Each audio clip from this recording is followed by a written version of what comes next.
Hiya, it's Simon here again from Sober and Out, which is what I've decided to call this channel.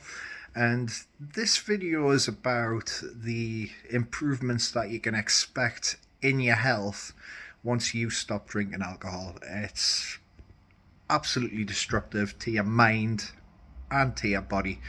Now, I'm going to start off with the benefits to your physical health. Okay, now what happened to me was when I was drinking, I think I mentioned in my last video, I put on loads of weight. I was probably the heaviest that I've ever been. I'm probably a little bit ashamed to put it on there, so I might just leave that one out. However, I have lost now over 5 stone in weight. Now, there's a couple of reasons for that. One reason is that alcohol has got so many calories. The thing about the calories in alcohol is what are known as empty calories. So these things, they're of no nutritional value, and anything else you're putting into your body in way of food, your liver will process the alcohol first, and then that means any food that you're eating, it's not getting processed properly, and it's going to be stored in your body as fat. So that's one reason. Another reason is, I'm sure you've all had it before. If you've ever been on a night out and you get the munchies, you end up going and buying a takeaway. You might have a curry or a pizza or something like that, so you don't get them.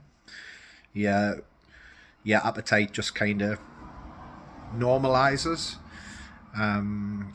Another reason is you kind of lose your motivation to exercise. You don't really want to walk anywhere or anything like that. And now I am back to walking. I walk loads every day. I think I mentioned that in the previous video. I started running again, which is something I couldn't have imagined 8 months ago. Me actually doing that kind of exercise. So I'm really very, very proud of myself. Do a little bit of weights and everything like that. That really helps. It helps you there to build a little bit of muscle mass, and it's actually really good for your joints and for your heart and everything like that. So yeah, I saw massive improvements there. My brain fog, because brain fog is something you get when you're drinking a lot of alcohol all the time. You can't think straight. You can't think properly, and you get really depressed, which I'll come on to in a little while. But that's cleared up now. I tend to be able to think for the most part a lot straighter and a lot clearer. I'm able to make better decisions that are less harmful for myself or for other people. What else can I think of here? So I think I mentioned I had a lot of issues with my skin.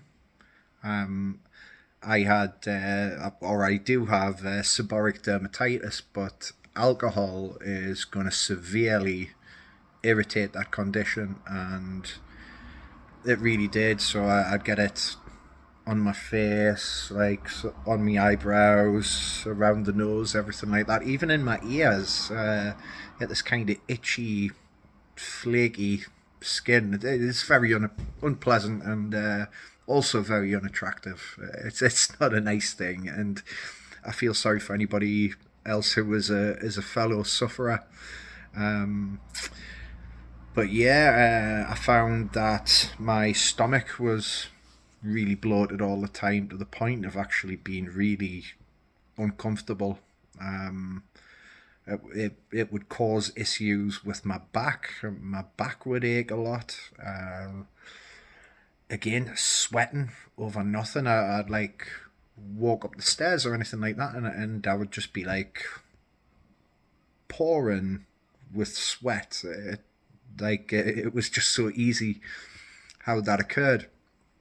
My blood pressure I don't tend to go to the doctors a lot, and maybe it's something that I should do just to kind of get myself checked out after my lengthy and illustrious drinking career.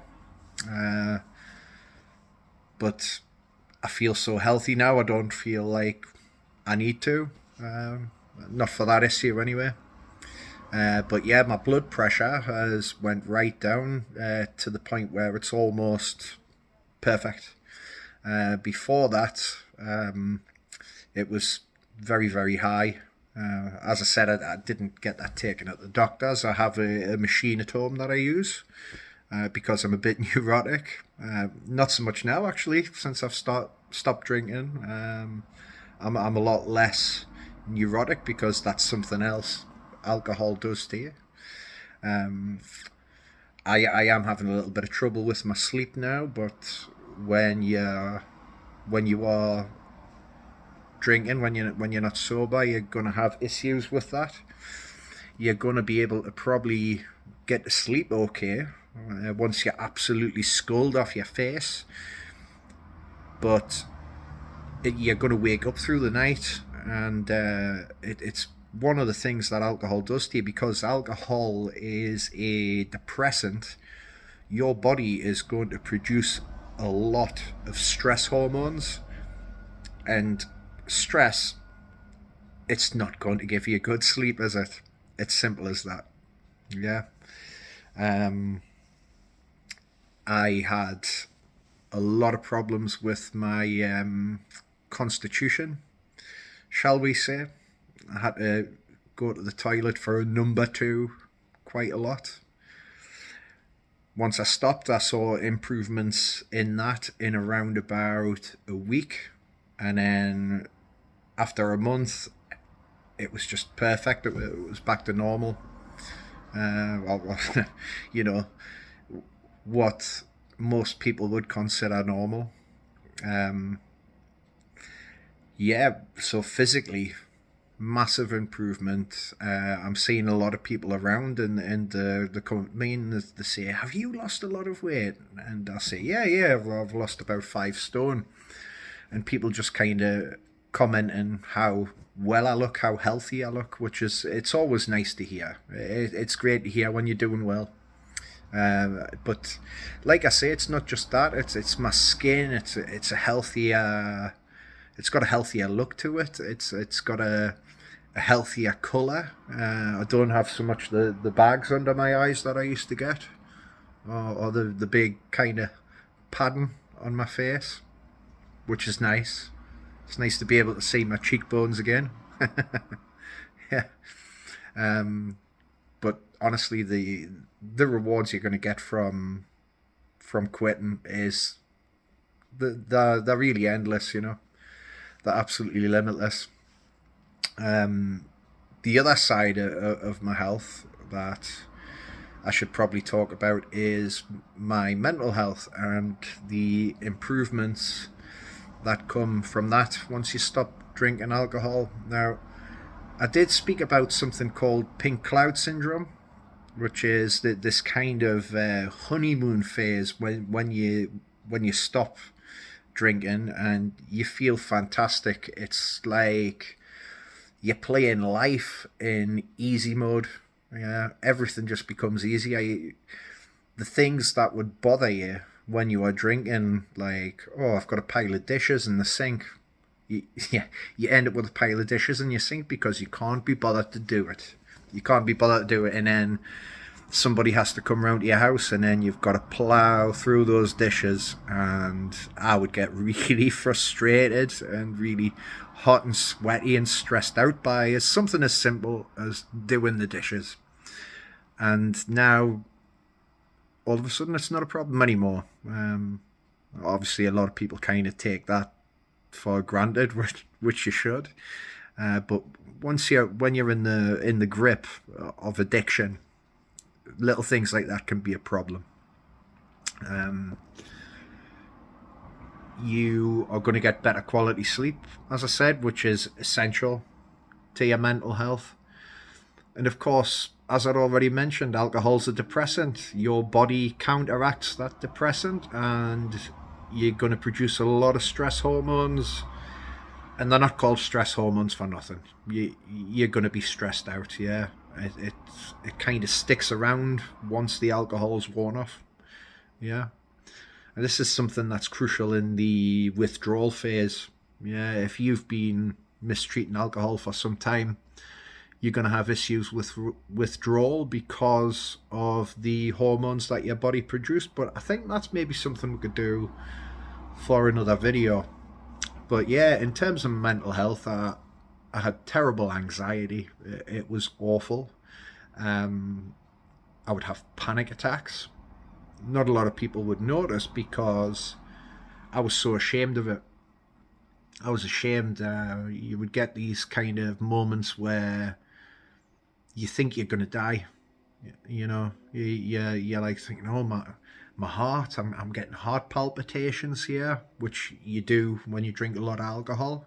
It's not good for your heart. Puts a lot of strain on your blood pressure, and therefore that. But to me, that was a signal that, yeah, I'm going to die here. I'm going to have like a heart attack or something like that. It didn't happen, thankfully. But yeah, I don't worry about that so much now. Depression. Wow. This stuff makes you depressed. It does. It really messes with your life because it makes you make bad decisions, you know. You make bad decisions, and then that causes you to worry more about the bad decisions, which then causes you to drink all the more. Yeah. You will keep doing it and keep going back, and it's just awful. I mean, I think I mentioned in the last video, you know, there was a time when I wasn't sure that I wanted to live. I'll give you a couple of examples. There was one day when I was at work. I was going through a particularly stressful time, but it was made worse by my addiction. But I got very, very upset at work, and I was sent home. And this was actually something that came back to bite me in the butt. Not that it's particularly important right now, but I'd made my mind up that I was going to get in my car and I was driving to a train track, a place I know, which is about 10 miles from where I live. And I was going to wait for a train, and I was going to throw myself in front of it, and that would be it. And everything would be over, and it's kind of what I deserved, you know, for being addicted to alcohol, for messing up my life, and I would be at peace. That's what I believed. But you've got a very, very strong survival instinct, and it's not as easy to do as it seems. So I'm very, very thankful for that. Actually, earlier in my life, and it horrifies me, I actually had 2 overdoses when I was younger, and that particularly scary to me because I think if I died then my children wouldn't have been born, and that's horrific. That's absolutely horrific to think about. But there's been times also when I've been stood at the top of a cliff, want to throw myself down, didn't do it again. That kind of survival instinct. I was actually drunk at the top of the cliff, and I still couldn't do it again, which I'm very, very grateful for. And I think if you have suicidal thoughts, please do go and talk to somebody.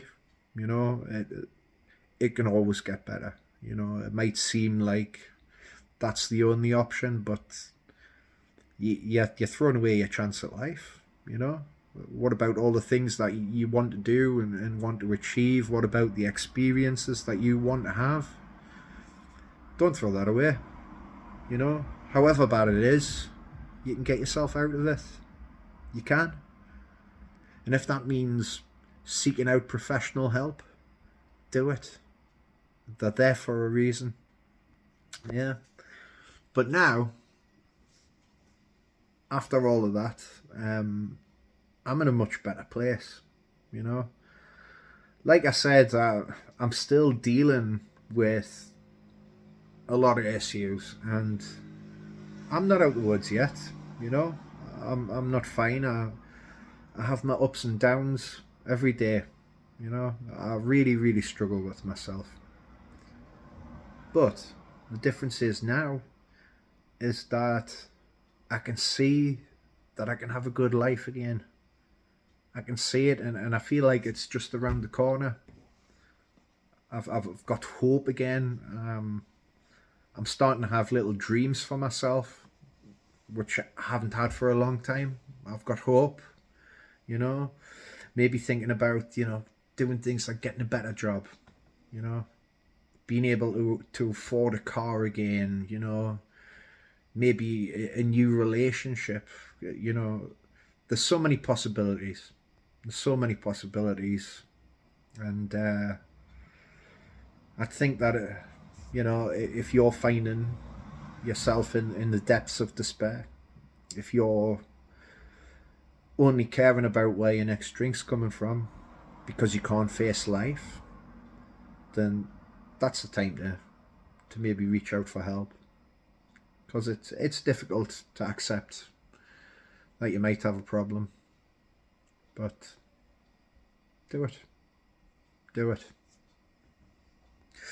Okay, so you can see the benefits that you have from stopping drinking. I'm very aware, by the way, can I just say, like, how unstructured these videos are. It's just kind of me just having a little bit of a stream of consciousness, if you like, and just hoping that I'm going to help somebody a little bit, you know. I've seen other people doing it on YouTube. They've had their own channels and everything like that. And if I could help just one person, that's fantastic. All right. So again, you guys take care of yourself. Peace out.